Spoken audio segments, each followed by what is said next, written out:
সবাইকে আমন্ত্রণ জানাচ্ছি নেক্সাস লেডিস ক্লাবের আড্ডা এবং সাথে আছি আমি নাদিয়া হক। আজকের আড্ডাটা অনেক বেশি ইন্টারেস্টিং। আমি আড্ডার টপিকটা আগেই জানিয়ে দিই, কারণ আমাদের যেই তিনজন বন্ধু আছেন তারা আজকে তাদের পরিচয় তাদের মুখ দিয়ে দিবেন। সো আজকের আড্ডার টপিকটা হলো সমুদ্র না পাহাড়। সো আমরা এমন অনেকেই আছে, অনেকে সমুদ্র পছন্দ করে, অনেকে পাহাড় পছন্দ করেন, কিন্তু আমার দুটোই ভালো লাগে। আমার মতো কিছু মানুষ আছে। সো এসব আড্ডা হবে, এই টপিক নিয়ে আজকে আড্ডা হবে এবং এসব কথা শুনবো আপনাদের মুখ থেকে। তাড়াতাড়ি আমাদেরকে জুমে জয়েন করে ফেলবেন। সো চলে যাই কারা আছে আমাদের সাথে তাদের কাছে। আপা কেমন আছেন? আলহামদুলিল্লাহ ভালো আছি। আপনার কাছ থেকে আপনার পরিচয় জানতে চাই। আমি মিসেস নাজমা, আমি একজন রন্ধনশিল্পী, একজন উদ্যোক্তা। পাশাপাশি আমি দুইটা সংগঠনের সাথে জড়িত। একটা হলো কালচারাল, বাংলাদেশ কালচারাল, ওইখানে আমি সদস্য হিসাবে আছি। আরেকটা হলো উইমেন্স বাংলাদেশ, ওইখানে আমি সিনিয়র ভাইস চেয়ারম্যান হিসাবে আছি। এই হলো আমার কর্মকাণ্ড। আমার একটা ইউটিউব চ্যানেল আছে, ওই চ্যানেলে আমি রান্না দিতে আছি, প্রতি সপ্তাহে একটা রান্না দিতেছি এবং আমার চ্যানেলটা মনিটাইজ হয়েছে। তো ইনশাআল্লাহ একটু ডলারও আসে, তো খুব উৎসাহ লাগে আর কি। আর উদ্যোক্তা তো আমি অনেক আগে থেকে আমি উদ্যোক্তা। আমি একসময় বুটিক্সের কাজ করতাম অনেক, ওগুলি নিয়ে আমি সবসময় মেয়েদেরকে প্রশিক্ষণ দিচ্ছি, শিখাইছি, সেল করছি। তো এটার সাথে এখন আমি জড়িত আছি। আর এই তো এইসব নিয়েই সামাজিক কর্মকাণ্ড নিয়ে ব্যস্ত আছি। আর এখানে আমরা তিনজনই আসলে উইমেন্স সংগঠনের আমরা চমৎকার চমৎকার আছি। যার যার পরিচয় দিবে। হ্যাঁ অবশ্যই। আমি চলে যাই আপুর কাছে। আপু, আপনার নাম বলে আপনি কি কি করছেন সবকিছুই জানতে চাই, একটু জানান। আমি নাদিরা মুক্তা, আমি সঙ্গীত শিল্পী। বিভিন্ন চ্যানেলেও গান করি, আবার আমার নিজস্ব একটা চ্যানেল আছে, ইউটিউব চ্যানেল, ওখানে নিয়মিত গান দিচ্ছি। আচ্ছা আচ্ছা। এই তো। আর আমি একটা উদ্যোক্তা, আবার পাশাপাশি আমার শাড়ির একটা পেজ আছে। তো আমার নিজের শাড়ি নিজেই বেশিরভাগ আমি পছন্দ করি। জি জি, চমৎকার শাড়ি। জি, আমার শাড়িগুলো আমি বেশিরভাগ আমি নিজেই তৈরি করি। কি নাম আপনার? পার্ল। আমার নাম নাদিরা মুক্তা। তো অনেক আমার মোটামুটি কিছু মানুষ আমার কাছ থেকে নেয়, ওটা একদম পরিচিত। জি, পরিচিতের মধ্যে আমার নেয়। এই তো। আর সংগঠনের সঙ্গে জড়িত আছি, জি, একসঙ্গে আমরা আছি। আচ্ছা আচ্ছা। এই তো। আমাদের সংগঠনের যেহেতু সিঙ্গার ওই গানের দায়িত্ব, সাংস্কৃতিক অঙ্গনে। আচ্ছা আচ্ছা, বাহ, চমৎকার চমৎকার। আপা আসসালামু আলাইকুম, আমি ইতি চৌধুরী মামা। আমার হোম জেলা হচ্ছে নরসিংদীতে। তো ঢাকা এসে আপাদের সাথে জড়িত হলাম, উইমেন বাংলাদেশ ফাউন্ডেশনের সদস্য। আমি একজন আবৃত্তি শিল্পী, হোমিও মেডিকেল কলেজের প্রভাষক। আর রাইফেল ক্লাবের রেসিডেন্ট ছিলাম দীর্ঘদিন, যেহেতু দীর্ঘ বছর 16 বছর ছিলাম আমি সিরাজগঞ্জ। সেখানে আমি বিভিন্ন সংগঠনের সাথে জড়িত ছিলাম, নারী উদ্যোক্তা, রাইফেল ক্লাবের নির্বাহী কমিটির সদস্য, এবং রাইফেল ক্লাবে আমার মেয়ে ন্যাশনালে খেলে নবম হয়েছে। সবাই এটা অবাক হতো যে মেয়েরা কিভাবে একটা অস্ত্রের ক্লাবে এসে। আমি প্রথম ছিলাম যে নির্বাহী কমিটির সদস্য, আর সবাই যে প্রশাসনিক কর্মকর্তারা যারা ছিলেন সেখানে সব কিন্তু ছেলে। মিটিং হওয়ার সময় আমার তখন একটু অবাক লাগতো যে এত বছর পর্যন্ত নাকি কোনো নারী নির্বাহী কমিটিতে আসেনি প্রেসিডেন্ট হিসাবে। তো এটা। আর এইখানে ঢাকা এসে এই যে আমরা সবাই নিজে সাদা মনের মানুষগুলা একটা ভালো একটা সংগঠনে আছি, খুব আনন্দের সহিত আমরা এখানে সবাই মিলেমিশে থাকি। আমাদের খুব ভালো লাগছে সবার সাথে। বাহ, চমৎকার। খুবই ভালো লাগলো আপনাদের মুখ থেকে আপনাদের কথাগুলো শুনে। এখন আমি একটু জানতে চাই, আপনি যে সংগঠনের কথা বলেছেন ওখানে কি কি আসলে অ্যাক্টিভিটিস হয়? আমাদের সংগঠনটা মূলত খুব বেশি দিন হয়নি, এটা আগেও ছিল ইউ নামে, কিন্তু ওই সংগঠনটাকে ওইটা মরার মতনই ছিল। তো ওই সংগঠনটাকে আমরা নতুন করে আবার আমাদের প্রেসিডেন্ট হইলো যে হেলেনা আপা বলতে ওই ওনার হাজবেন্ড হইলো পুলিশের সবচেয়ে বড় একজন কর্মকর্তা, ডিআইজি। ওনার নাম সম্ভবত না, আফরোজা হেলেন তো আপার নাম, আর ওনার হাজবেন্ডের নাম বাহারুল ইসলাম বর্তমানে উনি। আর আমাদের যে সেক্রেটারি উনি হলো খুবই মানে ফেমাস একজন, আপনারা সবাই চিনেন ওনারে, তানিয়া শারমিন। উনিও একজন রন্ধনশিল্পী এবং শেফ, এবং সে ইন্টারন্যাশনাল একজন রন্ধনশিল্পী। তারপরে তো আমি আসছি সিনিয়র ভাইস চেয়ারম্যান হিসেবে, ওইখানে আমি আসি। তো আমরা আসলে মূলত ওইটা নিয়ে কাজ করি। এটা অফ করে দাও। হ্যাঁ, আমরা ওই যে মানে আমাদের সংগঠনটার মূল উদ্দেশ্য হলো আমরা গরিব দুঃখীদের কিছু করব, যারা নাকি আমাদের দেশে তো মানে অসহায় অনেকেই আছে, আসলে আমাদের দেশের বেশিরভাগ মানুষই তো অসহায়। তার মধ্যে যারা মা, হ্যাঁ, অসহায় মা বা অসহায় বৃদ্ধা, হ্যাঁ, ওদের নিয়ে আমরা কাজ করি। আমরা কিছুদিন আগেও একটা বৃদ্ধাশ্রমে আমরা খাবার টাবার ওদেরকে দিচ্ছি মা দিবসে। আবার নারী দিবসও আমরা কিছু কাজ করছি, এবং আমাদের অ্যাক্টিভিটিস নারী দিবস হয়েছে। আবার এই সিজন আমরা চাচ্ছি যে ফ্রুটের সিজন আসছে, আমরা এতিমখানায় কিছু ফ্রুটস ওদের বিতরণ করবো আর কি। এই কর্মকাণ্ডগুলি আমাদের চলছে আর কি আপাতত। আমরা কোনো এখন পর্যন্ত কাউকে ইনভাইট করি নাই, আমরা নিজেরা এগুলি করতেছি। সামনে হয়তো বড় করে আমরা করার ইচ্ছা আছে আর কি। হ্যাঁ, মানে ফ্রুটস আসলে নিজে গিয়ে বিতরণ করাটা উচিত। আদারওয়াইজ কোথাও যদি আপনি প্রদর্শনী হিসেবে রাখতে চান, তাহলে কোন সময় লুট হয়ে যাবে তার কোনো ঠিক ঠিকানা নাই, মানে যা চলছে। সো যাই হোক, হ্যাঁ আপু বলছিলেন কি যেন? আমাদের সংগঠন থেকে আমরা সামনে প্রতিযোগিতাও করার ইচ্ছা আছে। আচ্ছা আচ্ছা, মানে কোন টাইপের প্রতিযোগিতা? রান্না নিয়ে কিংবা ফ্রুটস, তারপরে হচ্ছে হাতের কাজ নিয়ে, এইগুলো এই খুব মানে আলোচনা হচ্ছে, এগুলি খুব শীঘ্রই হয়ে যাবে। আইটি ট্রেনিংটা দেওয়া উচিত, যেহেতু ডিজিটাল বাংলাদেশের সাথে মিল রেখে নারীরা যেন অনলাইনে করতে পারে। হ্যাঁ, অনেকেই আছে আসলে নীতি শিখতেছে, নাইফ যেটা নাকি ছুরি দিয়ে কাটাকাটি ওইটা শিখতেছে, তারপর তার সাথে রান্নাটাও শিখতেছে, কুজিন বিভিন্ন টাইপের ওগুলি শেখানো হচ্ছে আর কি। আমাদের তানিয়া শারমিন আপাই উদ্যোগ নিয়ে এটা করছে। আপনাদের ওখানে কি মানে সব ক্যাটাগরির কুইজিন শেখানো হয়, একদম চাইনিজ, থাই থেকে শুরু করে শিখতে চাইলে আমাদের আইসিটিতে মানে যোগাযোগ করলে আমাদের। আচ্ছা আচ্ছা, এখন ঠিকানাটা দিয়ে দাও, যোগাযোগ যায় করবে।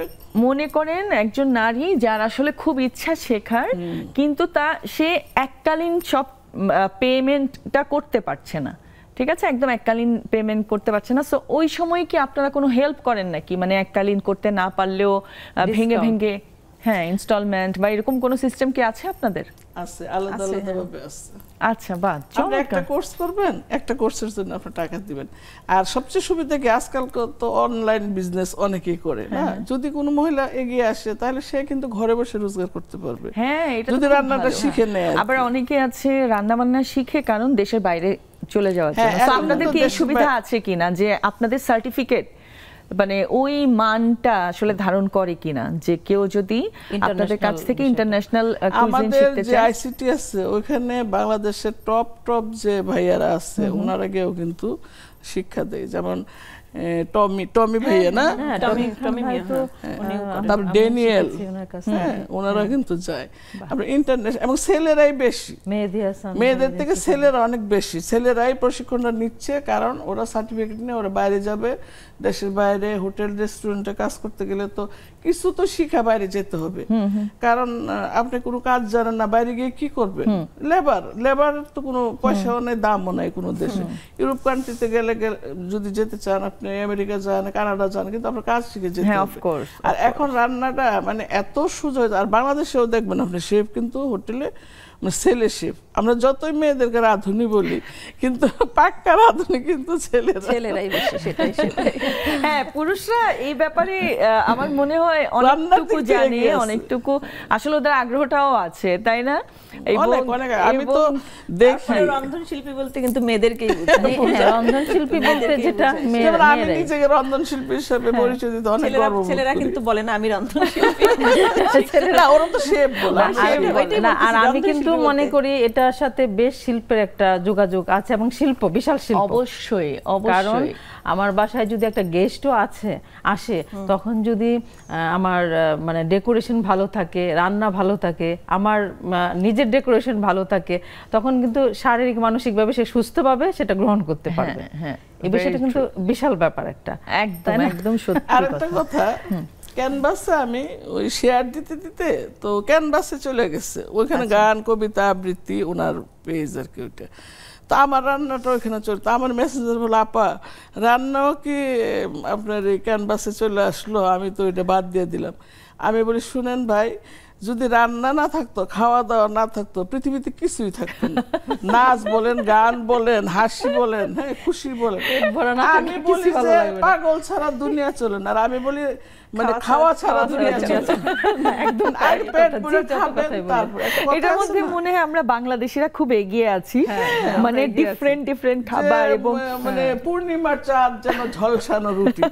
তাহলে কবি এর কথাটা লিখতো না, তাই না? এক্স্যাক্টলি। এবং অনেকে বলে না আমি বেঁচে আছি খাওয়ার জন্য। সেটাই। সো আমাদের আসলে দেখা যায় ডিফারেন্ট মানে এক এক জেলার এক এক ধরনের রান্না, অনেক ভ্যারিয়েশন। সো আমি মনে করি আপনাদের সংগঠন আসলে ভালোভাবে এগিয়ে যাবে এবং ভালো কাজটাই করছে। এখন চলে আসি আমাদের আজকের টপিক। আজকের টপিকটা কিন্তু অনেক সুইট এবং এটা শুনলেই মনে হয় এক্ষুনি চলে যায়, তাই না? সমুদ্র না পাহাড়, মানে যখন কেউ বলে সমুদ্র বা পাহাড় তখন মনটা উড়ু উড়ু করে চলে যেতে থাকে। হ্যাঁ, মানে বডিটা হয়তো থাকে কিন্তু মনটা একদম না, মনটা এখনো পড়ে আছে। বৃষ্টি হইলেই তো মনে যে এক্স্যাক্টলি, আহারে সাদিকে আমার এই বয়সেও আমি বৃষ্টিতে সাদি ভিজি, জানেন? মানে আমার কত পিছলে পড়ে যাবে এটা সেটা, পড়লাম, অসুবিধা নাই, কিন্তু আমি বৃষ্টিতে ভিজবই। আবার মেয়ের দিয়ে রাখি যে হেল্পিং হ্যান্ড আছে, এই ভিডিও কর, নিজের ভিডিও নিজেই দেখি। বাহ, চমৎকার। তাহলে বোঝা যাচ্ছে মানে আপনি মানুষটা অনেক বেশি রঙিন, রোমান্টিক। এটা বলতে পারেন আসলে আমি, আমার মনটা চিরসবুজ এবং আমি চাই যে মনটা নিয়ে এই জন্য আমি দুনিয়া থেকে চলে যেতে পারি। সবাই যেন আমি দুনিয়া থেকে গেল বলে যেন মানুষটা অনেক হাসি খুশি ছিল। হ্যাঁ, এই যে আমি আপনার সাথে আজকে আমার পরিচয়, আজকে আমি বললাম আপনি অনেক রঙিন একজন মানুষ এবং আপার কাছ থেকে শুনলাম রঙিন এবং রোমান্টিক। সো এই যে রঙিন এবং রোমান্টিক মানুষটার কোন জায়গা ভালো লাগে, সমুদ্র না পাহাড়? সমুদ্র পাহাড়ের কথা যখন আসে তখন দুইটাই কিন্তু ভালো লাগে। আমি ছোটবেলা কিন্তু মানে এমনি ঠান্ডা ছিলাম, কিন্তু আমি স্কুল ফাঁকি দিতাম অনেক। আমরা পাকিস্তানে ছিলাম, আমার কিন্তু জন্ম হয়েছে পাকিস্তানে পেশোয়ারে। তো আমি অনেকটা বছর পাকিস্তানে ছিলাম, যুদ্ধের আগ পর্যন্ত আমার আব্বা এয়ারফোর্সে ছিলেন, তো ওই হিসেবে আমি পাকিস্তানে ছিলাম। আমরা 2-3 বান্ধবী ছিলাম, তখন ক্লাস 4-এ পড়ি আমি। পাকিস্তানে যখন আমি পড়ি, হ্যাঁ 68-এর কথা বলতেছি, তখন আমরা বের হয়ে যেতাম স্কুল থেকে, টিফিনের পরে বের হয়ে যেতাম। পাকিস্তানে করাচিতে ছোট ছোট পাহাড় আছে, হ্যাঁ টিলা টিলা পাহাড়ের মতো, অনেক সুন্দর করাচি এরিয়াটা আর কি।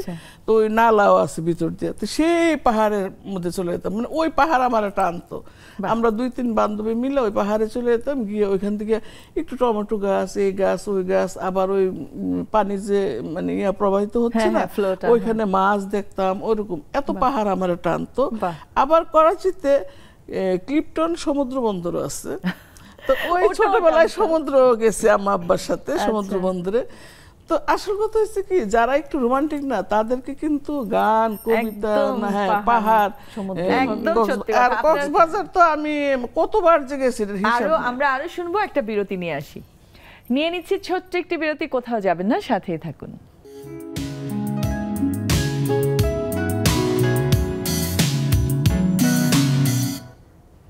আবারও ফিরে এলাম আমাদের আড্ডায়। আড্ডা অনেক জমে গেছে, আমরা আমাদের টপিকেও চলে গেছি। সো আপনারা যারা আমাদের সাথে জয়েন হতে চান তাড়াতাড়ি জুমে চলে আসুন, আমরা আপনাদের কাছ থেকে আপনাদের কথা শোনার জন্য অপেক্ষা করছি। চলে যাই মুক্তা আপার কাছে। আপা, আপনার কাছ থেকে শুনতে চাই, ঘুরতে ফিরতে আমরা সবাই খুব পছন্দ করি, তাই না? সো আপনার কোনটা ভালো লাগে, পাহাড় না সমুদ্র? আমি তো অনেক বেশি রোমান্টিক, তো বোঝা যাচ্ছে। তো মানে পাহাড় সমুদ্র দুইটাই অনেক বেশি ভালো লাগে, মানে কোনোটা থেকে কোনোটা কম না। তারপরেও একটু বেশি মানে বলতে গেলে একটু পাহাড়টা আমার কাছে বেশি ভালো লাগে। আচ্ছা, তো পাহাড়টা ভালো লাগার অনেকগুলি কারণ আছে, সেই কারণগুলোর মধ্যে একটা বলি, সেটা হচ্ছে আমাদের নবীজি কিন্তু পাহাড়ের গুহাতেই আর কি নবুয়ত প্রাপ্ত মানে পেয়েছিলেন। তো এইটার জন্য না, আসলে পাহাড়ের কাছে গেলে মনে হয় কি একটার উপর একটা পাহাড় কেমনে আছে, আর পাহাড়টা তো মানে একটা মানে পৃথিবীর একটা ইয়ে, তো খুঁটির মতো। বিভিন্ন কারণে পাহাড়টাই আমার কাছে বেশি ভালো লাগে। তারপরে সমুদ্রের কাছে গেলে তো একদম মনে হয় যে সমুদ্রই আমাকে টানে বেশি, সমুদ্রই বেশি ভালো, দুইটাই ভালো লাগে আমার। পাহাড় তো যেমন হচ্ছে আমরা পাহাড় বলতে বেশি তখন বুঝি হচ্ছে রাঙামাটি, বান্দরবন। আমি বান্দরবন বেশি ভালো লাগে, বান্দরবনের পাহাড়গুলো বেশি ভালো লাগে আমার। আচ্ছা, তারপরে সৌদি আরবে গিয়ে তো দেখি কি শুধু পাহাড় পাহাড় আর পাহাড়। সৌদি আরবে গিয়েছি, গিয়ে দেখি কি যে পুরো শহরের মধ্যে পাহাড়, ভালো লাগছে না? খুবই ভালো, এবং পাহাড় কেটে কেটে রাস্তাঘাটগুলো খুব ভালো লেগেছে। এবং পাহাড়ের দুই পাহাড়ের মাঝে রাস্তা খুব সুন্দর লাগে। ওখানে পাহাড়ের ওই পাহাড়ের মধ্যে আমাদের বাংলাদেশের পাহাড় কিছুই না সৌদি আরবের পাহাড়ের কাছে। অনেক মানে অনেক পাহাড়, একদম শহরের মধ্যে পাহাড়, পাহাড় কেটে আমাদের যেতে হয়, মানে সব হোটেল টোটেল কিংবা মানে মক্কাতে ইয়েতে পাহাড় একদম খুব ভালো লাগে এই জন্য বিশেষ করে। চমৎকার। আপনার কাছ থেকে একটু শুনি, একদম ফেভারিট মানে টুরিস্ট স্পট হ্যাঁ আপনার জন্য কোনটা? আমি তো যেহেতু আমার হাজব্যান্ড সরকারি জব করে, সেই সূত্রে বাংলাদেশের বিভিন্ন জায়গায় ঘুরতে হয়। বা আপনি তো খুব ভালো বলতে পারবেন, তাহলে শুনি গল্পগুলো। আমি যে পাহাড় সুনামগঞ্জ গিয়েছিলাম, সেখানে সেই পাহাড়ে দেখেছি, অনেক আনন্দ করেছি। তারপর যেহেতু তার অফিস থেকে গিয়েছিল, অনেক লোক গিয়েছে, সেখানে অনেক স্মৃতি, অনেক ঘটনা। হ্যাঁ, আবার নৌকায় থেকেছি টাঙ্গুয়ার হাওর, যেটা অনেক মজার একটা বিষয়, ভালো লেগেছে। তবে আমাকে বেশি সমুদ্র টানে। পাহাড়ের কাছে গেলে আমার মনে হয় জীবনের একটা বিশাল শিক্ষা আছে সেখানে। কীরকম যে একটা কবিতার লাইন মনে পড়ে যায়, জীবনের উঁচু একটা পাহাড়ে উঠতে বড় দম লাগে, বড় তেজ লাগে। মানে জীবনে সফলতা আনতে গেলে কঠোর পরিশ্রম করে উপরে উঠতে হয়, পাহাড় মনে হয় সেটাই নির্দেশ করে। মানে আমার কাছে সেই ফিলটা আসে আর কি। আর সমুদ্রের কাছে গেলে আমার খুব উদার লাগে নিজেকে, এত আনন্দ, মানে মনে হচ্ছে ফ্রি, সমস্ত ক্লান্তি থেকে আমি একটু স্বাধীনতা পেলাম, অন্যরকম একটা অনুভূতি। আর সেটার একটা আমার নিজের ব্যক্তিগত ঘটনা বলি। আমার হাজব্যান্ড আর আমি রাইফেল ক্লাব থেকে গিয়েছিলাম, আমি অনেকবার সমুদ্রে গিয়েছি, কক্সবাজার। তখন ও আর আমি হাত ধরে হাঁটছি দুজন, মানে আবেগে মানুষ কি করে, বাচ্চা হয়ে যায় সেটাই বলছি। তো ও করেছে কি, ও যেহেতু আমার হাত ধরে হাঁটছে, ও সানগ্লাস পরা, মাথায় চুল কম থেকে টুপি পরা, প্যান্টের পকেটে মোবাইলটাও ছিল, আমার হাতটা ছেড়ে দিয়ে সমুদ্রের মাঝখানে চলে গেছে। কখন সে মানে নদী ভেবে নাকি পুকুর ভেবে আমি বুঝি না, সে তারপর হাবুডুবু করে এসে গোসলের মতো ডুব দিচ্ছে। তারপর দেখি আমি তো একদিকে ভয়ও লাগছে, এত দূর চলে গেছে, কত দুর্ঘটনা ঘটতে পারে, আবার রাগও হচ্ছে যে কি করছে বাচ্চাদের মতো। এসে দেখি তার টুপি নেই, তার সানগ্লাস সমুদ্র নিয়ে গেছে, টুপিটাও নিয়ে গেছে, মোবাইলটাও নষ্ট হয়ে গেছে। আবেগ সামলাতে পারবে মানে আমি বলি যে আবেগ কি জিনিস, মানে এই সমুদ্রের কাছে গেলে মানুষ কিরকম যে একটা আবেগপ্রবণ হয়ে যায়। সবাই খুব মজা করেছিলাম, সেই আমাদের সংগঠন, সেই সংগঠন সবাই এই ঘটনা নিয়ে খুব মজা করেছিল। দাদা যে যায়নি আপনার, তাই তো বেশি, এরকম একটা ঘটনা আমার খুব এখনো মানে নাড়াদে, ছবিগুলো দেখলে আমার খুব মনে পড়ে সেই রকম। এই যে দেখেন আপনার বলার মতো কত সুন্দর একটা স্মৃতি এবং খুব মজার একটা স্মৃতি, তাই না? আপনার যখন বয়স হয়ে যাবে এইসব স্মৃতি তো মনে করে করে মানে একটু মজা পাবেন, হঠাৎ করে মনে পড়বে, আর ওই দিনগুলোর কথা তখন নিজে নিজেই দেখবেন হাসছেন ভেতর। আসলে এখনো হাসি পায় আমার ছবি দেখলে, তাদের কাছে শেয়ার করবেন কথাগুলো। হ্যাঁ হ্যাঁ, একদম একদম সত্যি কথা। আচ্ছা, আপার কাছে যাই। এই যে আমরা তো আসলে সবসময় ঘুরতে ফিরতে পছন্দ করি, মানে ঘোরাঘুরি পছন্দ করে না এরকম মানুষ আসলেই খুবই কম। সমুদ্রে যাই, পাহাড়ে যাই, যেখানেই যাই না কেন, আপনি কি দেখেছেন আমরা আসলে পরিবেশটাকে কতটুকু নষ্ট করে ফেলি, এটা সেটা ফেলি, মানে চিন্তাই করি না এই যে সমুদ্র আমাদেরকে এত সৌন্দর্য দিচ্ছে, কিন্তু আমরা এটা মেনটেন করতে পারছি না।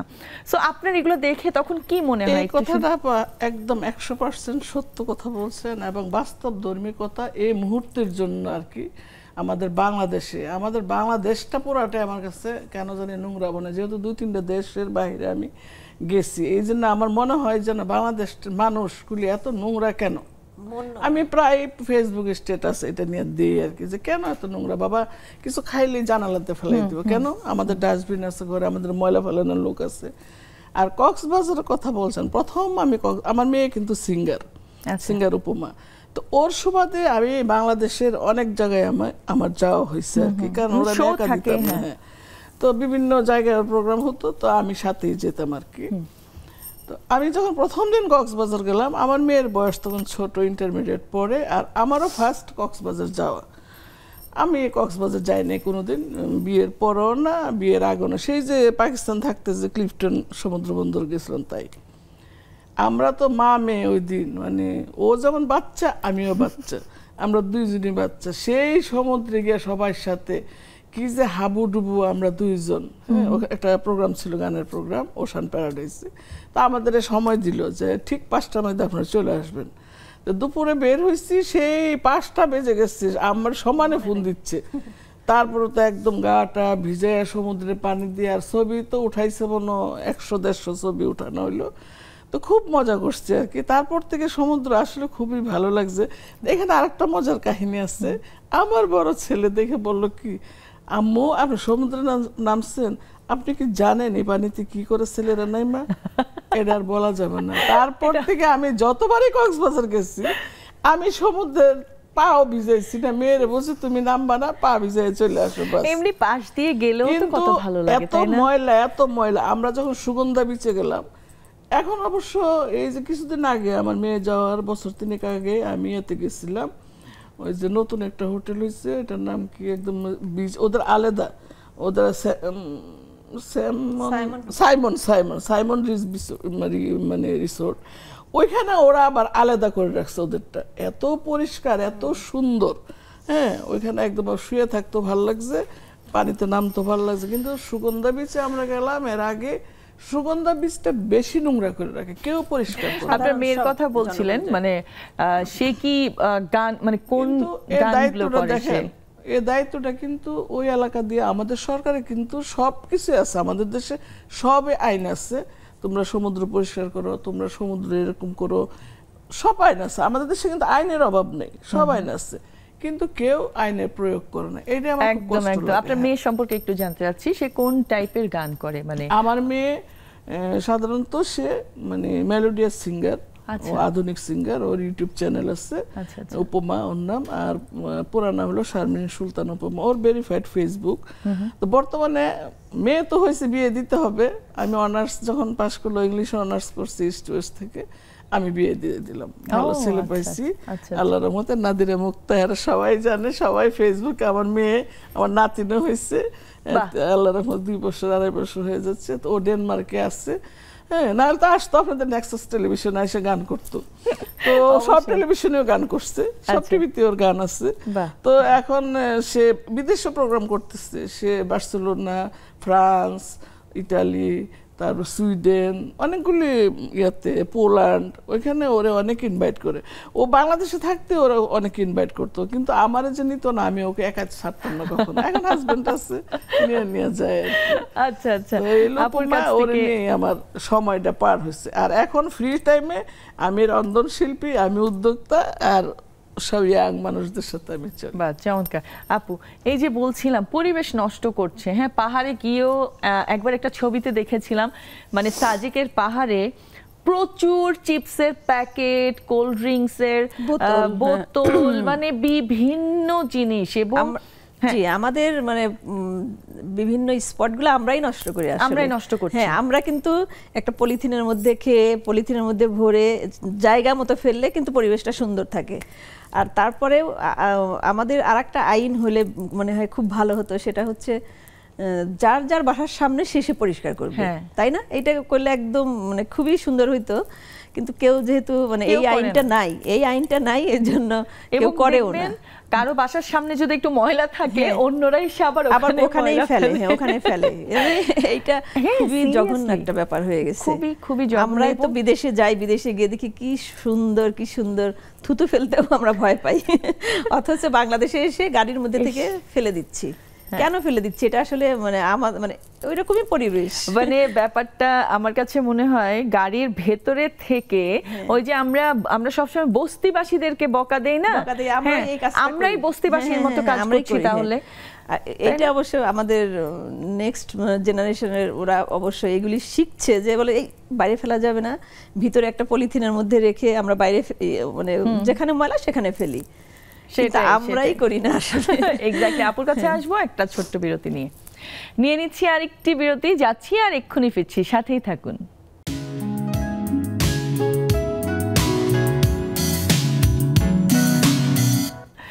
আবারও আমন্ত্রণ আমাদের আড্ডায়। আড্ডা ভরপুর চলছে। আড্ডা দেওয়ার জন্য তাড়াতাড়ি জুমে চলে আসতে হবে। আপুর সাথে একটু আপুর কাছ থেকে জেনে নিই, এই যে পরিবেশ নিয়ে আমরা কথা বলছি, আমরা তো ঘুরতে ফিরতে অনেক পছন্দ করি, অনেক জায়গায় যাচ্ছি, সমুদ্র পাহাড় কিছুই বাদ দিচ্ছি না, কিন্তু শেষ সময় গিয়ে আমরা কি করি, পুরো জায়গাটাকে নষ্ট করে আসি, তাই না? মানে এই জিনিসটা আসলে দেখা যায় 10 জনের মধ্যে হয়তো বা একজন ঠিকঠাক করছে যে ময়লাটা আমি ওখানে ফেলবো না, ময়লাটা আমি ব্যাগে নিয়ে নিলাম, বাস্কেট বা বিন পেলে আমি ফেলে দিব। সো আপনার কাছ থেকে একটু শুনতে চাই, মানে আপনার এই যে জায়গায় জায়গায় যান, এত ময়লা দেখেন, আপনার এক্সপিরিয়েন্সটা একটু জানতে চাই আর আপনার ভাবনাটা শুনতে চাই। আসলে আমরা ব্যক্তিগতভাবে কেউ তো সচেতন নাই। তারপর দ্বিতীয় কথা যেটা আইনের শাসন কিন্তু আমাদের দেশে ততটা কঠোর না। হ্যাঁ, অনেক সচেতনতামূলক মিডিয়াতেই করছে যে পরিষ্কার পরিচ্ছন্ন থাকুন, ডেঙ্গু নিয়ে আমরা একটা চিপসের খোসা ফেললেও তার মধ্যে পানি জমে ডেঙ্গুর জীবাণু জন্মাতে পারে, হ্যাঁ, ডাবের খোসাটা ফেললেও জন্মাতে পারে। অনেক সচেতনতামূলক কিন্তু আমাদের বার্তা যাচ্ছে বিভিন্ন মিডিয়ার মাধ্যমে, তারপর সচেতন হচ্ছি না। আইন যদি কঠোর হতো সেটা হয়তো কিছুটা সংশোধন হতো। আর দ্বিতীয় কথা হচ্ছে, আমি যেটা মনে করি পারিবারিক বেসিক, আমরা মা বাবারা সন্তানদের যদি আমরা পরিষ্কার পরিচ্ছন্নতাটা পাশাপাশি ছোটবেলা থেকেই শেখাই, তখন কিন্তু ব্যক্তিগতভাবে যদি আমি পরিচ্ছন্ন থাকি তাহলে আমাকে তো আইনের প্রয়োজন পড়ছে না, কাউকে শিখিয়ে দিতে হচ্ছে না যে আমার কোন জায়গায় কোনটা করতে হবে। সেটাও যদি আমরা সচেতন হই যে একটা ফল খেয়ে খোসাটা কোথায় ফেলতে হবে, একটা কাগজ কোথায় ফেলতে হবে, একটা লিখেছে কাগজটা নষ্ট করেছে সেটাও দেখি বাচ্চারা ঢিল দিয়ে ফ্লোরে ফেলে দিচ্ছে, এরকম একটা যে অবস্থা তাদের জলাবদ্ধতা, এটা কিন্তু আমাদের কারণেও বেশি হয়, আমাদের কারণে বেশি হচ্ছে। মানে একদম সব দিকে আটকে যাচ্ছে, সবকিছু পানি যেতে পারছে না এবং অনেক অ্যাক্সিডেন্টও হচ্ছে, তাই না? কলার খোসা খেয়ে ফেলে দিচ্ছি, অ্যাক্সিডেন্ট হয়ে যাচ্ছে, আমার কারণে আরেকজন মানুষ মরেও যাচ্ছে, তাই না? তো এই যে আপনি যেটা বলছিলেন যে সবাইকে আসলে সচেতন হওয়া উচিত, এটা আসলে বাসা থেকেই শেখা উচিত। প্রথমত স্কুলে নিশ্চয়ই মানে বলছে, কিন্তু প্র্যাকটিসটা নেই, তাই না আপা? আপনার কি মনে হয় ওই প্র্যাকটিসটা কি আমাদের আছে? না, প্র্যাকটিসটা নাই আসলে। স্কুলে আছে, কিন্তু বাচ্চাদের স্কুলে আছে, কিন্তু বাসায় এসে আবার ওই যা তাই একটা কাগজ ঢেলতে ফেলে দিল, ওইটা মানে জানালা দিয়ে ফেলে দিল, কারোর গায়ে লাগতে পারে। এগুলি আসলে অবশ্যই আমাদের বেশি বেশি শেখানো দরকার বাচ্চাদেরকে। একদম সত্যি কথা আপা, আপনার কাছ থেকেও আর একটু শুনতে চাই। এই তো আমিও নাদিরার কথা মানে রেশ ধরে আমি বলতে চাই, আসলে আমাদের ঘর থেকে শিখতে হবে। যেমন আমার মেয়ের কথাই বলি, আমরা যখন গাড়ি দিয়ে কোনো প্রোগ্রামে যেতাম, তো আমার আবার খুব বাদাম খাওয়া আর বুট খাওয়া রাস্তাঘাটে যেগুলির খুব শখ, তো ওই আমি নিতাম, নিয়ে বাদামের খোসাটা গ্লাস নামে আমার মেয়ে তো খুব রাগ করতো, তুমি কেন ইয়া করবা। এই যে এখনকার যে জেনারেশন আছে না, তারা কিন্তু অনেক সচেতন, হ্যাঁ, কিন্তু আমরাই সচেতন না। সত্যি কথা বলতে চাই, যারা নাকি বাহিরে যায় পর্যটন কেন্দ্রগুলো না, ওইগুলো কিন্তু আমি মনে করি যে একটা আইন করতে পারে যে ওইখানে কোনো চিপস খাওয়া যাবে না, কোনো ডাব খাওয়া যাবে না, মানে এমন কিছু খাওয়া যাবে না যেখানে নাকি ওই পরিবেশটা দূষণ হবে। এই আইনটা যদি করতে পারে তাইলে একদম ঠিক হবে। আমি সাইমন মানে ওই যে বিচে যে সমুদ্র পাড়ে গেলে ওইখানে কিছু খেতে পারে না কেউ, আচ্ছা, এই জন্য ওই জায়গাটা পরিষ্কার থাকে। কারণ আমাদের যেটা নাকি স্বভাবগত অভ্যাস, এটা কিন্তু সহজে চেঞ্জ হয় না। এটা যদি আগামী 2-3 প্রজন্ম পরে গিয়ে যদি এটা মানে আমার ছেলে মেয়ে অনেক সচেতন, আমার কিন্তু রুমে রুমে ডাস্টবিন দেওয়া আছে, হ্যাঁ, আমার ঘরে কিন্তু আমার ছোট নাতনিও আছে, ওরা কিন্তু অনেক সচেতন। আমার নাতনি লেখাপড়া করলো, ড্রয়িং করলো, ও ডাস্টবিনে ফেলাবে, আমার ছোট্ট নাতি ও ফেলাবে, আর আমার ছেলে মেয়ে তো ফালাবে, কেউ জানলা দিয়ে ফেলা। এবং আমি আরেকটা কাজ করছি, যেটা চারিদিকে নেট লাগানো। আমি এই কথাটা বারবার লিখি যে কেন বাংলাদেশে এই আইনটা করে না যে সব জানলাতে নেট লাগাইতে হবে। নেট লাগাইলে দেখেন আমরা কিন্তু মশার থেকেও, মাছির থেকেও মানে আমরা ইয়ে করতে পারি, এই যে উপদ্রব থেকে রক্ষা পেতে পারি। আরেকটা সুবিধা যেটা, যে জানলা দিয়ে আমাদের ঢিল দিয়ে ফেলাই দেওয়ার অভ্যাস, এই অভ্যাসটাও কিন্তু চেঞ্জ হবে। কিন্তু এই কাজটা কেউ করে, যেমন আমাদের বিল্ডিং এ 3টা বিল্ডিং একসাথে, দেখা গেল চারদিক কেয়ারটেকাররা কাহিলে, অথচ নিচে 3টা ডাস্টবিন দেওয়া আছে, হলুদ সবুজ সব আলাদা আলাদা, ওইখানে কেউ যাবে না, সব জানলা দিয়ে ঢিল দিয়ে ফেলাই দিবে। আরে বাবা, এটা কি? মানে এগুলি দেখলো আসলে আমাদের ঘরের মানুষ সবাই আমরা বিরক্ত হই। একদম একদম। আমি আমাদের বন্ধুদের বলে দিতে চাই, এই যে আজকের টপিক সমুদ্র না পাহাড়, এই টপিকটা কিন্তু অনেক রোমান্টিক। যারা আসলে ঘুরতে ফিরতে পছন্দ করেন তাদের জন্য তো অবশ্যই অবশ্যই অবশ্যই অনেক বেশি সুন্দর একটা টপিক। সো এই টপিক নিয়ে যদি আড্ডা দিতে চান তাড়াতাড়ি জুমে চলে আসুন। আচ্ছা আপু, এই যে বলছিলেন জানালা দিয়ে ফেলে দেওয়ার যে অভ্যাসটা, হ্যাঁ আসলে তো দেখা যায় মানে ছোটবেলা থেকে যখন আমরা এই কাজটা করি, হ্যাঁ তখন যদি কেউ আমাদেরকে বাধা না দেয় আমরা কিন্তু এটা করতেই থাকবো, তাই না? আমাদের হয়তো আগে আমাদের এরকম পরিবেশ ছিল না দেখে আমরা এটা শিখি নাই যে না ফেলা যাবে না। না, এটা অবশ্য নিজেদের মধ্যে থেকেই করতে হবে। এখনকার বাচ্চাদের স্কুল থেকে শিখাচ্ছে আমরা মা সবাই, তা আমরা আমাদের বাচ্চাদেরকে শিখাচ্ছি যে না ফেলা যাবে না।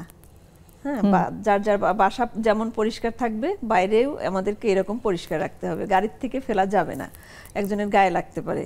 থুতু ফেলা যাবে না, তাই না? বাসার উপর থেকে থুতু ফেলা যাবে না, একজনের গায়ে লাগতে পারে। এগুলো কিন্তু আমরা শিখাচ্ছি। এখন আমাদের আগের প্রজন্মরা আমাদেরকে হয়তো এত কড়া করে শিখায়নি আমাদের। এটার রিজন কি এরকম হতে পারে যে আগে আসলে দেখা যেত একটা ঘরে অনেকগুলো বাচ্চা কাচ্চা? এটাও হতে পারে। এখন মা কাকে বলবে, কাকে রেখে কাকে বলবে, এইটার জন্য বলছি যে মানে আগে এত কড়া নিয়ম ছিল না। এখন একটা দুইটা বাচ্চা কড়া নিয়ম হয়ে গেছে যে না এরকম করা যাবে না, নিজের জায়গা মতো রেখে আসো কাপড়টা, অথবা একটু ভাঁজ করে রাখো। আমি তো বলি আমার তো একটা সময় মানে এই যে চকলেট চিপস এই সবের প্যাকেট জমতে জমতে অনেকগুলো হয়, বাসায় আসার পরে তারপরে আমার তো এক ছেলে এক মেয়ে, আমার ছেলেটা বলে যে মানে একটা কাগজে বাইরে ফেলবে না, এই যে পলিথিন নিলাম পলিথিনের মধ্যে ফেলো। আমরাই শিখানো, আমাদের কাছ থেকেই শেখা। এখন ঘুরতে ফিরতে তো সবারই ভালো লাগে, কিন্তু পরিবেশটাও সুন্দর রাখতে হবে আমাদেরই। হ্যাঁ, জুমে আমাদের অনেক বন্ধুরা যুক্ত হয়ে গেছেন। মিষ্টি আপা। আপু আসসালামু আলাইকুম, শুভ সন্ধ্যা। ওয়ালাইকুম আসসালাম, শুভ সন্ধ্যা। ভালো আছি। এই যে এত রোমান্টিক একটা টপিক, হ্যাঁ আমি জানি সবার ঘুরতে খুব ভালো লাগে। সো একটু জানতে চাই সমুদ্র না পাহাড়? আচ্ছা, আমি তো মজার কথা বলি আপু। আমার সমুদ্র পাহাড় দুটোই ভালো লাগে, দুটো জায়গায় গিয়েছি। তো সমুদ্রে প্রথম গিয়েছি বিয়ের পরে আপু, কিন্তু হাজবেন্ড নিয়ে যায় নাই, আমি হাজবেন্ডকে নিয়ে গেছি। আমার ইউনিভার্সিটির এক্সকারশন ছিল, আর সেখানে আমার মা বলে দিয়েছিল যে তুমি নামবা না। আমি একটুও নামিনি, আমি সমুদ্রের ঢেউ দেখতাম, আর আমার স্যার ডিপার্টমেন্টাল হেড আর আমার হাজবেন্ড হাত ধরে ধরে সমুদ্রে সুইমিং করেছে। এটা আমার একটা খুব মজার অভিজ্ঞতা। মানে আপনার হাজবেন্ড আপনার ডিপার্টমেন্টের হেডের সাথে সমুদ্রে ভিজেছে, বাহ, লিখে রাখার মতো। একদম না, ডিপার্টমেন্টের হেড মানে উনি বুঝাইতে চাচ্ছে মেল টিচার, রাইট? আচ্ছা, ফিমেল হইলে তো উনি সেটা মেনে নিতে না। একদম, ধন্যবাদ আপা। না মেল টিচার আপু, মেল আমার স্যার। এইজন্য তো রোমান্টিকটা বেশি হয়ে গেছে। আচ্ছা, ওবায়দা আপা।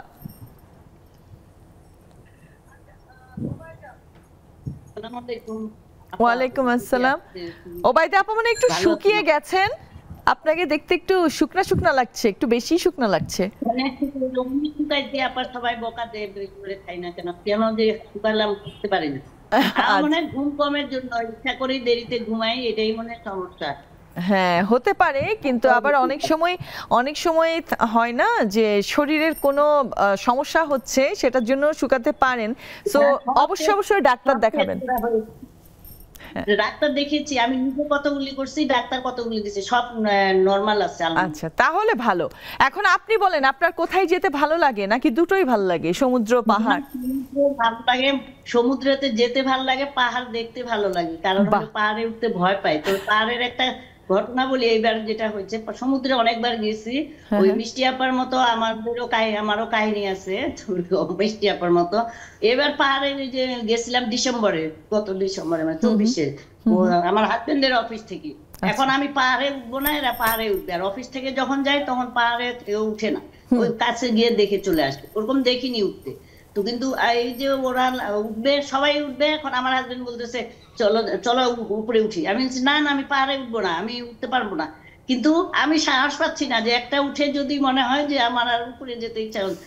পরে ওরা ফাজলামি শুরু করছে, ভাবি চলেন আমরা নিয়ে যাব, আমরা ধরে না উঠতে পারলে আমরা নিয়ে উঠাবো, এরকম করতে। আমি বলছি না, আমাকে ধরতে হবে না, কাউকেই ধরতে হবে না। উঠতে উঠতে একটা উঠতে গিয়ে সবগুলা উঠে ফেলছি আমি। ওরা বলে কি আপনি উঠলেন কিভাবে? এটা আমার কাছে খুবই আশ্চর্য লাগছে, যে আমি একটা উঠতে ভয় পেলাম, কিন্তু আমি একদম চূড়ায় উঠে গেছি। হ্যাঁ বরঞ্চ ওনারাই। বাহ, চমৎকার চমৎকার, ধন্যবাদ আপা। হাসিনা আপা। আসসালামু আলাইকুম আপু। ওয়ালাইকুম আসসালাম, সবাইকে শুভ সন্ধ্যা। বলেন। দুইটা বিষয়ই পছন্দ অনেক, বুঝছো? সমুদ্র অনেক পছন্দ, পাহাড়ে উঠতেও ভালো লাগে। চন্দ্রনাথ পাহাড়ের একদম উঁচুতে যখন উঠে পড়লাম, সেই 1300 ফিট, এত ভালো লাগছিল, ওইটাই সর্বোচ্চ উঠা ছিল। আর অন্য কোনো পাহাড়ে অতটা উঠা হয় নাই বা যাওয়া হয় নাই। আসলে দুইটাই অন্যরকম ভালো লাগা, অন্যরকম ভালোবাসা। তো এর মধ্যে হচ্ছে সবচেয়ে এনজয় এবং সবচেয়ে ভালো লাগার সময়টা ছিল হচ্ছে পুরো পরিবার যেদিন কক্সবাজার গেছিলাম, 3 দিন ছিলাম, অন্যরকম স্মৃতি, ওগুলা আসলে সারা জীবন এটা থেকে যাবে। আর সমুদ্র তো মনে করো কক্সবাজার বারবার যেতে ইচ্ছে করে, 10 বার গেলে 20 বার যেতে ইচ্ছে করবে। একদম সত্যি কথা, একদম সত্যি কথা, বারবার যেতে ইচ্ছে করে। আরো অনেকেই আছেন, আমাদের অনেক বন্ধুরা আছেন, সবার সাথে কথা হবে আরেকটা বিরতির পরে। এক্ষুনি আসছি, নিয়ে নিচ্ছি আরেকটি বিরতি। কোথাও যাবেন না, সাথেই থাকুন।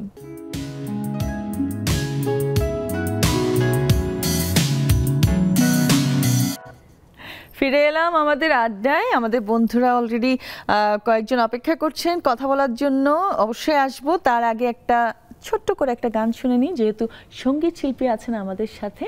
সো হ্যাঁ, আজকের টপিক যেহেতু সমুদ্র না পাহাড়, হ্যাঁ নিয়ে একটা, তাহলে সাগরের পাহাড়ের এই টাইপের একটা গান আমরা তিনজন মিলেই গাই। আমার একটু সমস্যা, ওই সঙ্গীত শিল্পীদের সবসময় এটাই হয়, একটু গলায় সমস্যা হয়। আমরা যদিও গানের শিল্পী না, ওই যে তাল দেওয়া, কোনো সমস্যা। মনের রঙে রাঙাবো, বনের ঘুম ভাঙাবো, সাগর পাহাড়, সাগর পাহাড়, সবাই যে কইবে কথা, মনের রঙে রাঙাবো, বনের ঘুম ভাঙাবো। বাহ, চমৎকার। আমরা চলে যাই তানিয়া আপার কাছে। তানিয়া আপা, অনেক দিন পর। ওয়ালাইকুম আসসালাম। হ্যাঁ, ওয়ালাইকুম আসসালাম। অনেকদিন পর আসলে নাদিয়া আপু, আমি মাঝে মাঝে ট্রাই করি, কিন্তু দেখা যায় অনেক সময় নেটওয়ার্ক প্রবলেম থাকে। যেমন আজকে অনেকক্ষণ ট্রাই করে তারপর আমি যুক্ত হতে পারলাম। তো সবাইকে যারা আছেন স্টুডিওতে, সবাই আমি দেখেছি পোস্টারটা, অনেক গুণী মানুষ, সবাই শিল্পী, কেউ টিচার, সবাইকে অনেক অনেক শুভেচ্ছা। আর আমি আসলে প্ল্যানটা কিন্তু করে থাকে নেক্সাসে। এখন যে শুক্র শনি 2 দিন হয়, তারপরও দেখা যায় সবসময় মনে করি বসবো, কিন্তু দেখা যায় ঠিক ওই মুহূর্তে কেউ এসে গেছে বাসায়, মেহমান, অথবা যেহেতু ফ্রাইডে স্যাটারডে অত কোথাও একটা প্রোগ্রাম থাকে, তো অনেক অনেক মিস করি কিন্তু নেক্সাস লেডিস ক্লাবকে। আমরা সবাই চাই, যেমন আমরা গতকালকেও ফ্রেন্ডরা আলোচনা করছিলাম যে কেন 7 দিন হচ্ছে না, আমাদের অনেক অনেক মানে মিস করি আমরা এই প্রোগ্রামটাকে। আমরা জাকিয়া আপুকে রিকোয়েস্ট করতে চাই যেন আবার সেই উৎসব সেই রকম একটা আনন্দ আমাদের মধ্যে হয়। 7 দিনেই যেন আমরা এই প্রোগ্রামটা পাই। আচ্ছা, হয়তো বা কখনো অনেক অনেক শুভেচ্ছা। আর সমুদ্র, নদী, সাগর, পাহাড় সবকিছুই ভালো লাগে। আসলে প্রকৃতির কাছে যেতে পারলেই ভালো লাগে, সেটা যাই হোক, গাছপালা হোক, পাহাড় হোক, সমুদ্র হোক, কোনো কিছুই আসলে ভালো না লাগার মতো না। পৃথিবীর সবকিছুই সুন্দর। একদম। ধন্যবাদ, ধন্যবাদ তানিয়া আপু, অনেক ভালো লাগলো। নেলি আপা। আসসালামু আলাইকুম নাদিয়া আপা, শুভ সন্ধ্যা সবাইকে। ওয়ালাইকুম আসসালাম, শুভ সন্ধ্যা। বলে ফেলেন আপনার কোনটা ভালো লাগে? আমার আসলে দুটোই ভালো লাগে, তবে পাহাড়ে যাওয়া হয়েছে কম, 2বার গিয়েছিলাম বোধহয়, আর সমুদ্রে যাওয়া হয়েছে অনেকবারই। তো একবার গেলাম পাহাড়ে, যখন কলেজে পড়তাম তখন একবার সীতাকুণ্ড চন্দ্রনাথ পাহাড়ে গেলাম, আর গতবার গেলাম মেয়েদের নিয়ে আপনার ঝিমছড়িতে, তখন সমুদ্রে গেলাম। এনজয় করি বেশি সমুদ্রের মধ্যে, ওইটাই ভালো লাগে। সমুদ্রে যেতেই ভালো লাগে। চমৎকার, ধন্যবাদ আপা। আর আমাদের সাথে আছেন মমি আপা। হ্যাঁ মমি আপা, শুনতে পাচ্ছেন? শুভ সন্ধ্যা আপু। শুভ সন্ধ্যা। হ্যাঁ, আপনার কাছ থেকে একটু শুনতে চাই, বলেন কোনটা বেশি পছন্দ এবং প্রিয়জনকে সাথে নিয়ে যেতে ভালো লাগে কোন জায়গায়? অবশ্যই আপু, ঘুরতে তো খুব ভালো লাগে, আমার মনে হয় তো প্রত্যেক দিনই ঘুরি। আর সমুদ্র পাহাড় সব সময় কাছে টানে আপু, বিশেষ করে ওই ইনানিতে যাওয়ার সময় যখন ওই যে একপাশে পাহাড় আর একদিকে সমুদ্র, মেরিন ড্রাইভে ভীষণ কাছে টানে আপু। আমার তো মনে হচ্ছে এখনই চলে যাই আবার। আমারও মনে, আমার বডি পড়ে আছে, মন ওখানে। ধন্যবাদ, ধন্যবাদ। ঝুমুর আপা। হ্যাঁ, আসসালামু আলাইকুম সবাইকে। নাদিয়া আপু কেমন আছো? তোমাকে অনেক সুন্দর লাগছে। ওয়ালাইকুম আসসালাম, ভালো আছি আপু, অনেক অনেক ধন্যবাদ। দেখি আপনার কাছ থেকে একটু শুনি। আসলে সমুদ্র পাহাড় প্রকৃতির দুটোই অপূর্ব রূপ। এখন বলতে যাও যদি পাহাড়ের সবুজ আর নীরবতা মনকে শান্ত করে, আর সমুদ্রের বিশালতা ঢেউ এটা কিন্তু মনে আনন্দ দেয়। কাজের দুটোই ভালো। এখন যার নির্জনতা ভালো লাগে তার পাহাড়, আর যার বিশালতা মনে করো আকাশের নিচে খোলামেলা সেটাকে বলে সমুদ্রের পছন্দ। এখন আমার দুটোই ভালো লাগে আপু। আর প্রকৃতির এই দুটো রূপই যেটাই বলো, দুটোই কিন্তু সুন্দর, অসাধারণ। আসলে অনেক অনেক ধন্যবাদ, ভালো লাগলো সবার সাথে কথা বলে। আচ্ছা, এখন বলেন, মানে আমার তো খুব পছন্দ চাঁদের আলো, হ্যাঁ, জ্যোৎস্না। এখন অনেকে জ্যোৎস্নায় পাহাড় দেখতে খুব পছন্দ করে, পাহাড়ে থাকতে। পাহাড়ের একটা ওই যে মেঘের একটা ব্যাপার থাকে না, কেমন একটা হালকা ভেজা ভেজা ব্যাপার। আবার এদিকে সমুদ্রের উপরে যখন চাঁদের আলো পড়ে একদম ভরা পূর্ণিমায়, তখন মানে সৌন্দর্যটা একদম হেভেনলি হয়ে যায় আর কি। সো আমি আগে মুক্তা আপা আপনার কাছ থেকে একটু জানতে চাই, চাঁদের আলোয় কোন জায়গাটা দেখতে আপনার বেশি ভালো লাগে? এরকম কোনো এক্সপিরিয়েন্স আছে কিনা? চাঁদের আলো তো পানির উপর পড়লে বেশি ভালো লাগে। সমুদ্রে থাকলে, কক্সবাজার যখন যাই, চাঁদের আলোতে বসে থাকতে খুব ভালো লাগে, রোমান্টিকতা বেশি বেড়ে যায় আর কি। হ্যাঁ, এটা একদম সত্যি। চাঁদের আলো যে কোনো জায়গা থেকেই ভালো লাগে, ছাদের উপর থেকেও ভালো লাগে, গায়ে পড়লেও মানে ভালো লাগে আসলে। হ্যাঁ, নিজেকে মনে হয় না আমি পৃথিবীতে নাই, কোথাও যেন আছি। সেটাই। হ্যাঁ আপা, আপনার কাছ থেকে একটু শুনি। হ্যাঁ, আসলে চাঁদের আলো তো আসলে চাঁদ তো চাঁদই, যেটা সবার কাছে ভালো লাগার একটা বিষয়।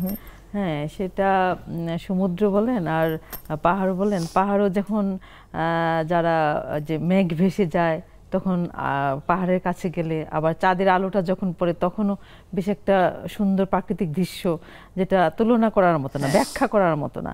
আর সমুদ্রে আমি সেটা উপভোগ করেছি যখন গিয়েছি, অনেকবারই তো সমুদ্রের কাছে গিয়েছে, মানে রাতে বসে থাকা আর সমুদ্রের আলো চাঁদের আলোটা পড়া, সেটার যে একটা অনুভূতি, সেটাও ব্যাখ্যা করে বোঝানো যাবে না, সেই ফিলিংসটা যে কতটা ভালো লাগার ফিলিংস।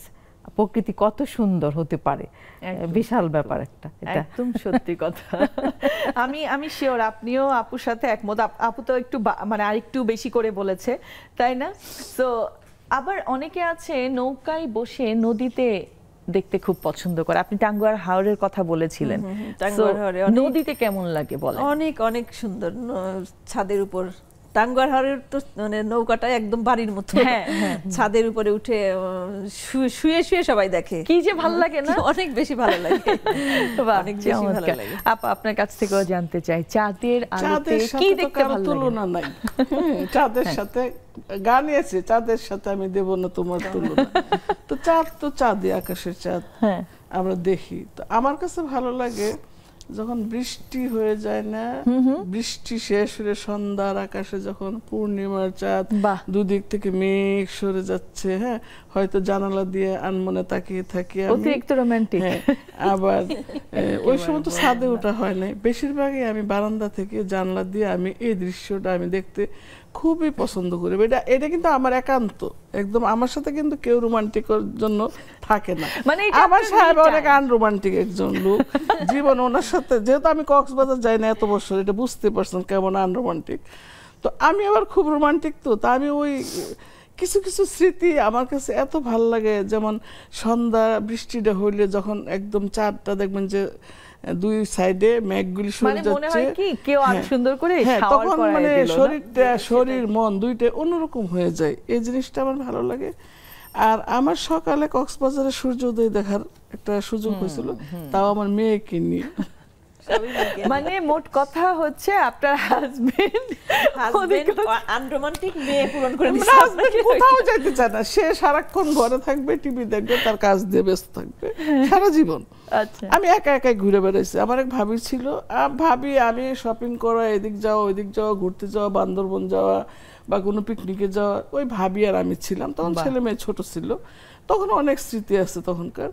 আর মেয়ে বড় হয়েছে, যখন মেয়ে যখন শিল্পী হলো, গান করলো, তখন মেয়ে নিয়ে অনেক জায়গায় গেছি। তখন আমরা মা মেয়ে, এবং মিডিয়াতে সবাই জানে যে আমরা মা মেয়ে খুব রোমান্টিক, এবং আমাদের অনেকে বলে আপনাদের ভালোবাসাটা অনেক ভালো লাগে। আমরা একদম শেষ পর্যায়ে চলে এসেছি, আপনাদের অনেক অনেক ধন্যবাদ। সবার কাছ থেকে সুন্দর সুন্দর কথা শুনলাম, আড্ডাটাও অনেক সুন্দর হলো। আর আপনাদের তিনজনকে অনেক অনেক ধন্যবাদ যে এখানে এসে এত সুন্দর করে গল্প করেছেন। ধন্যবাদ, মিষ্টি একটা মেয়ে, মাশাআল্লাহ, ভালো থাকো, আন্টি দোয়া থাকলো। হ্যাঁ অবশ্যই ধন্যবাদ। আর আমার সাথে তো সবই ইয়াং। আমি কিন্তু একটা কথা কি, আমি বয়স্কদের সাথে চলি না, কারণ এই ডায়াবেটিস, প্রেসার, এগুলো গল্প করতে, আমি ইয়াংদের সাথে চলি। এবং আমাদের সংগঠন যারা আছে না, আমরা খুবই সাদা মনের মানুষ। আমাদের সংগঠনের সবাই যদি আসে না, সব বাচ্চা হয়ে যাবে। বাহ, এটাই উচিত। মানে মানুষের, আমি মনে করি যতটুকু পারে ঘোরাফেরা করা উচিত, মনটাকে একদম গ্রিন রাখা উচিত। আমরা এনজয় করি আল্লাহর রহমতে। আমরা মেয়ের লোক যারা আছে, আমরা সবাই মিলে, মানে আমরা ষোড়শীর অষ্টাদশী হয়ে যাই এক কথায়। আমরা সব মানে 18 বছর। আরো অনেক গল্প করতে পারলে ভালো হতো। আপনাদের সবাইকে আবারও অনেক অনেক ধন্যবাদ। আশা করি আবারও কখনো না কখনো দেখা হয়ে যাবে। আজকের মতো এখানেই বিদায় নিচ্ছি। ভালো থাকবেন, সুস্থ থাকবেন, নেক্সাস টেলিভিশনের সাথেই থাকবেন।